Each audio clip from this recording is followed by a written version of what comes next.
اعوذ باللہ من الشیطان الرجیم بسم اللہ الرحمن الرحیم رب اشرح لي صدري ويسر لي أمري واحلل عقدة من لساني يفقهوا قولي واجعل لي وزيرا من أهلي اللهم فقهنا في الدين آمين يا رب العالمين. السلام علیکم ورحمۃ اللہ وبرکاتہ. جی میں احمد ہوں اور میں 10 سال کا ہوں. میرا نام ابراہیم ہے اور میں 10 سال کا ہوں. جی آج ہم سورۃ القریش کی تفسیر کرنے لگے ہیں. جی یہ قریش کون تھے؟ قریش کا کیا مطلب ہوتا ہے؟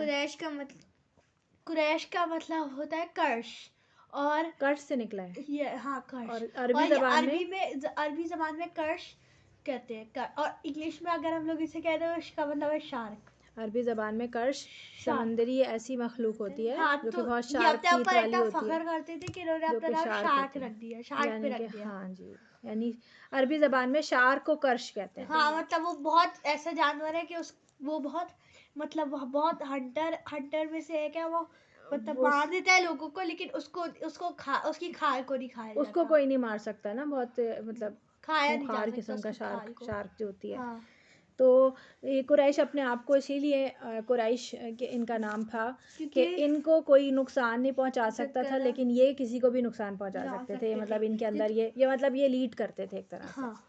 تو اس لیے ان کا نام قریش تھا. اور یہ چونکہ ان پہ یہ سارے حکم اس لیے رہے چونکہ یہ اللہ کی گھر کے پاس باہر کے نگرانی میں سے تھے، اس کی حفاظت کرتے تھے، تو وہاں پہ رہتے تھے. تو اللہ نے جب وہ حفاظت کرتے تھے تو ان کو اللہ نے بہت ساری آزمائش دی ہوئی تھی. آزمائش نہیں، نعمتیں دی ہوئی تھی. تو لإیلاف قریش یعنی اللہ یہ ایک طرح سے مطلب اللہ محبت کرتا ہے قریش سے. اللہ مطلب محبت دلانے کے لیے قریش کو. کیا محبت دلانے کے لیے؟ کہ اللہ نے ان کو مطلب وہ. اور یہ صورت اللہ وہ قریش کو ریمائنڈ کروانے کے لیے کہ یہ ساری نعمتیں تم لوگوں کے پاس ہے، ریمائنڈر کے طور پہ کہ جس رب کی محمد صلی اللہ علیہ وسلم باتیں کر رہے ہیں، جو قریشی تھے اور تم لوگوں کے درمیان میں بیٹھے ہیں اور تم لوگوں کے درمیان میں یہ باتیں کر رہے ہیں کہ اللہ کی عبادت کرو، تو اللہ تمہارے لیے اجنبی نہیں ہے. اللہ نے تو تمہارے اوپر ویسے ہی اتنے احسان کر رکھے ہیں، تم اس کو پہچانو. اللہ کو تو تم پہلے سے مطلب پہچانتے تو ہو، اس کو صحیح سے اور صحیح سے مطلب اللہ کو تو بانٹتے تھے لیکن ان کے ساتھ بت بھی تو مانتے تھے. کیونکہ یہ شرک پھر اللہ تعالیٰ اپنے احسانات یاد کرا رہے ہیں. کیا احسانات تھے؟ کہ ایلافہم رحلۃ الشتاء والصیف. ان کو رحلہ کیا ہوتا ہے؟ رحلہ ہوتا ہے گرمی، سردی ہوتی ہے، سفر کا سامان ہوتا ہے. رحلۃ سفر ہوتا ہے. سفر یعنی کہ سفر کے سامان کا مطلب سفر کر رہے تھے، یعنی ٹریولنگ. اللہ تعالیٰ ان کی ٹریولنگ کو ایز کرتا تھا. اور انہیں سردی اور گرمی کا بھی مسئلہ نہیں ہوتا تھا. اگر سردی ہوتی تھی تو وہ یمن جاتے تھے کیونکہ یمن نیچے کو ہے، تو یمن میں گرمی ہوتی تھی، گرم علاقہ تھا. اور جب گرمی ہوتی تھی تو شام جاتے تھے، مطلب شام اوپر ہے تو پھر مکہ سے اوپر والے. تو اگر جیسے کہ اگر ہم لوگ مثال کے طور پہ اگر ہم کراچی جائیں تو سردیوں میں اتنا فرق تو نہیں پڑے گا. کراچی نیچے ہے نا. اور اگر ہم لوگ اسلام آباد جائیں تو وہ تو پہاڑی علاقہ ہے، وہ زیادہ ٹھنڈا ہوگا، تو ان کا مسئلہ بھی نہیں ہوتا. تو یہ آرام سے مطلب پورے سال سردی گرمی میں ٹریولنگ کرتے تھے. اور چونکہ یہ کعبہ کے نگران تھے تو ان کو کوئی ٹچ ہی نہیں کر سکتا تھا. کیونکہ ابرہہ نے ان کو کوئی ٹچ اس لیے نہیں کرتا تھا کیونکہ یہ کعبہ کے وہ تھے نا. ہاں ابرہہ نے پہلے ہی کرنے کی کوشش کی تھی اور وہ تباہ ہو گیا تھا. ہاں تو لوگ اب ڈر گئے تھے کہ اگر ہم نے کبھی ان کو ٹچ کیا تو کہیں ہم پہ اللہ تعالیٰ ایسا عذاب نہ بھیج دے. تو اس وجہ سے لوگ ان کو بھی کچھ تنگ نہیں کرتے تھے. اور ان کی زیادہ وہ احترام تھا کہ ان سے اور 5 ان کو آزمائش ہوتی ہے جو آپ کو کرنے کا. اللہ تعالیٰ آپ کو ہر انسان کو نا اللہ تعالیٰ 5 چیزوں سے آزما رہا ہوتا ہے.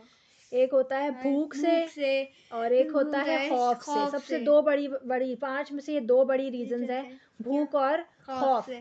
تو ان کو تو اللہ تعالیٰ نے ان کی کیا چیز مٹا دی تھی؟ ان کی بھوک. بھوک مٹا دی تھی. کیسے؟ الذین الذی اطعمہم من جوع.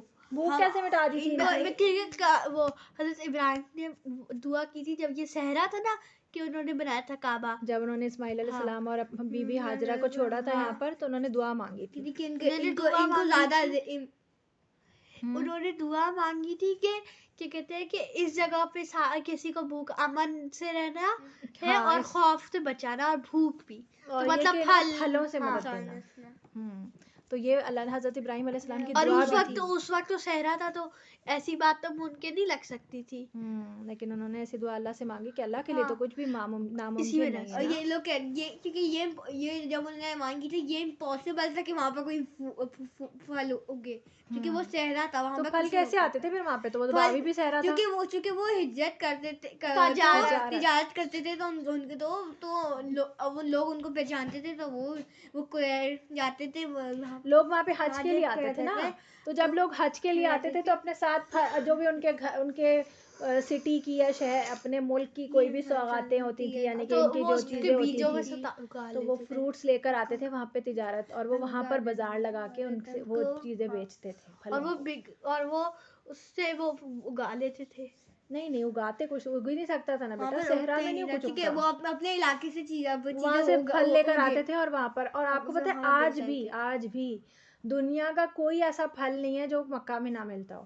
جو لوگ یہاں سے حج پہ جاتے ہیں وہ آ کے بتاتے ہیں کہ وہاں پہ بہترین فروٹ وہاں پہ ملتا ہے، دنیا کا بہترین فروٹ وہاں پہ ابھی بھی ملتا ہے. یہ اللہ تعالیٰ کا ابھی تک کرم ہے ان کے اوپر کہ جو یہ حضرت ابراہیم کی دعا ابھی تک اس طرح سے آپ کو نظر آتی ہے وہاں پر کہ پھل وہاں پر بہترین آپ کو ملے گا. اور وہاں پہ کچھ اگتا نہیں ہے سوائے کھجوروں کے، بہت کم چیزیں اگتی ہیں وہاں. ہاں اور یہ جو کہ اب ان کو یہ چیزوں سے آزماتے ہیں. جب اور خوف جو ابھی ہم نے پڑھا ہے اس کے بعد 3 چیزیں، مال کا نقصان اور اپنی جان کا نقصان، جیسے کہ کوئی جنگ میں آپ کو اپنی جان کا نقصان ہوتا ہے. اور لوگ اس لیے اور پھلوں کا نقصان، جی کہ پھلوں سے آپ کو زیادہ انرجی ملتی ہے. ویسے بھی پھل کھانا از گڈ نا، مطلب بیسکلی پوائنٹ یہ ہے کہ اگر وہ آزمائش جو ہے اس سے آپ شرک کر سکتے ہیں. اگر آپ بہت بھوکے ہوں تو آپ کو بھوک لگتی رہے گی اور آپ مرنے والی صورت میں، اور کوئی کہہ دے آپ کو کہ اگر تم اللہ کا انکار کر دو تو میں تمہیں وہ کھانا دوں گا، تو وہ اللہ کا انکار کر دے گا. اس وقت تو آپ کو بھوک کی پڑی ہوگی اور پھر آپ کا سارا ایمان سارا لاس ہو گیا جو بھی آپ نے کیا. اور خوف سے بھی. ہاں اور پھر خوف سے، جیسے اگر آپ نے موت کا فرشتہ دیکھ لیا ایسے ویسے نہیں. ویسے اگر کوئی شخص آپ کو مارنے لگ جائے اور آپ کو مارنے کو دھمکی دے دے، جیسے فرعون تھا، فرعون مرنے والا تھا تو اس نے تب کہا کہ میں ایمان لا رہا ہوں، لیکن پھر تو وہ مر گیا. تو یہ بیسیکلی بہت بڑی آزمائش اور مال کا نقصان، بھوک کی آزمائش بہت بڑی آزمائش ہوتی ہے. خوف کی آزمائش بہت بڑی آزمائش ہوتی ہے کہ انسان جو ہے وہ کچھ بھی کرنے کو تیار ہوتا ہے. خوف کے عالم میں انسان جو ہے وہ بہت بھوک اور خوف اس صورت میں بتائے ہیں. ہاں اور یہ اللہ تعالیٰ نے ان کو گرانٹ کیے ہوئے تھے، ان کو نہ بھوک کا مسئلہ تھا، انہیں خوف بھی نہیں تھا کوئی. اور یہ واحد صورت ہے قرآن مجید کی جو قریش پہ آئی ہو، جو کہ باقاعدہ ڈائریکٹ ان سے مخاطب کیا گیا.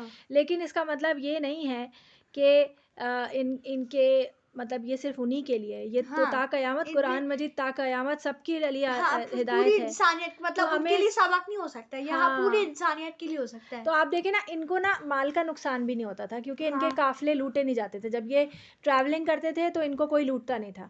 جان کا نقصان بھی ان کو نہیں ہوتا تھا کیونکہ کوئی ان سے لڑائی نہیں کرتا تھا. جیسے ابرہہ ڈرنے کی وجہ سے.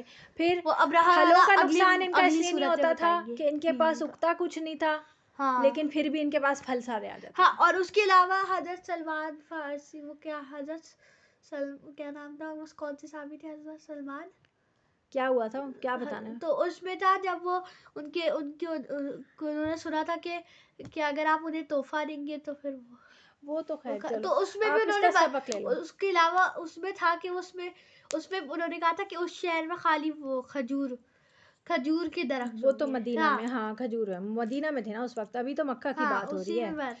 اچھا سبق کیا ملا ہمیں اس سے کہ اللہ تعالیٰ نے ہمیں بھی بھوک سے پناہ دے رکھی ہے. ہمیں بھی بھوک، اگر اللہ تعالیٰ ہمیں تو کبھی یہ عالم تو آیا نہیں ہوگا کہ ہمیں بھوک لگ رہی ہے اور ہماری جان کی شدید بھوک لگ رہی ہے اور کھانے کو کچھ نہ ہو. دیتے ہیں. ایسا ہی ہو کہ آپ کو کوئی صحرا میں چھوڑ دے اور کہے کہ تم اسلام کو چھوڑ دو، میں تمہیں کھانا دے دوں گا، تو آپ تو قبول کر لیں گے، کیونکہ آپ کو اتنی بھوک لگے گی صحرا میں، کیونکہ صحرا میں کچھ بھی نہیں ہے. اللہ تعالیٰ نے ہم کو یہ سب چیزیں دے رکھی ہے نا کہ خوف بھی نہیں ہے ہمیں کوئی. ہم ٹریولنگ کرتے ہیں نا، ہم لوگ دوسرے ملکوں میں بھی جاتے ہیں، شہروں میں بھی جاتے ہیں، بائی روڈ بھی جاتے ہیں، بائی ایئر بھی جاتے ہیں، ہم لوگ کو صحرا میں جانے کا کوئی خطرہ بھی نہیں ہے. تو سارے لوگ ہم لوگ ٹریولنگ کرتے ہیں، ہمیں کوئی مسئلہ خطرہ بھی نہیں ہوتا، ہر طرف امن ہی امن ہے. تو ہمیں اس کے لیے کیا کرنا چاہیے؟ اللہ تعالیٰ نے قریش کو کیا کہا تھا؟ فَلْيَعْبُدُوا رَبَّ هَذَا الْبَيْتِ. تم لوگوں کو چاہیے کہ تم اس رب کے، اس گھر کے رب کی عبادت کرو، کیونکہ تمہیں سب کو ساری اللہ نے دیا ہے، ساری نعمتیں کیونکہ سب اللہ نے دیا ہے نا. اللہ نے ہمیں بھی سب کچھ دیا ہے، تو ہمیں کیا کرنا چاہیے؟ شکر عبادت کرنی چاہیے اللہ کا شکر کرنے کے لیے. یہ چیزیں اللہ واپس بھی لے سکتا ہے. بالکل، خوف سے اللہ تعالیٰ ہمیں واپس جیسے کہ پورا قریش کو مسلمانوں نے دیکھتے ہیں نا کہ جیسے فلسطین کے اندر کتنا جنگ ہو رہی ہے، وہاں پہ خوف ہے نا لوگوں کو. پھر کیا ہوتا ہے؟ ان کے گھروں پہ بم گر جاتے ہیں اور ان کے گھر بیچاروں کے ٹوٹ جاتے ہیں، ان کے ماں باپ بھی مر جاتے ہیں، کوئی بچے ایسے روتے ہوئے ہم اکثر ویڈیوز دیکھتے ہیں نا، تو کیا دیکھتے ہیں کہ وہ بچے بیچارے خوف میں بھی ہوتے ہیں، ان کو بھوک بھی ہوتی ہے، تو ہر چیز ان سے چھینی بھی ہوتی ہے. تو ان کو دیکھ کے شکر گزاری آتی ہے نا کہ ہم تو اتنے اچھے ماحول میں رہ رہے ہیں، اللہ تعالیٰ نے ہمیں اتنا کچھ دے رکھا ہے، اس کے باوجود بھی ہم اللہ کی عبادت نہ کریں اور ہم جو ہے وہ شیطان کے بندے بن کے بیٹھ جائیں، اور ہم گیمز اور ٹی وی اور میوزک یہ ساری چیزیں دیکھتے رہیں اور اللہ کی عبادت نہ کریں. اللہ ہم سے یہ چیزیں چھین بھی سکتا ہے نا غصے میں آ کے کہ تم اتنا کچھ دے رکھا ہے. ہم لوگ فقیر کی ایگزامپل لیتے ہیں، ان کے پاس کچھ ہے، وہ سڑک پہ بھی بھیک مانگتے ہیں، ان کو آج دیکھتے ہیں کہ سڑک پہ سو رہے ہوتے ہیں، ان کا گھر نہیں ہے. ہم لوگوں کو تو اتنا کمفرٹیبل بیڈ ملتا ہے سونے کے لیے، اور کیا سردی میں ہر چیز ہوتی، کمفرٹرز ہوتے ہیں، ان کے پاس ہاف سلیو کی شرٹ ہوتی ہیں، پھٹی ہوئی شرٹیں ہوتی ہیں، وہ سردی میں ان کو بخار ہو جاتا ہے. جی بالکل. تو ہمیں اللہ تعالیٰ کا شکر ادا کرنا چاہیے. الحمدللہ رب العالمین، کہ اللہ تعالیٰ کی حمد کرنی چاہیے اور اللہ کے لیے نماز پڑھنی چاہیے اور عبادت کرنی چاہیے اللہ تعالیٰ کی، شکر کرنا چاہیے. سبحانک اللہم سبحانک اللہم وبحمدک اشہد ان لا الہ الا انت استغفرک واتوب الیک. السلام علیکم ورحمۃ اللہ وبرکاتہ.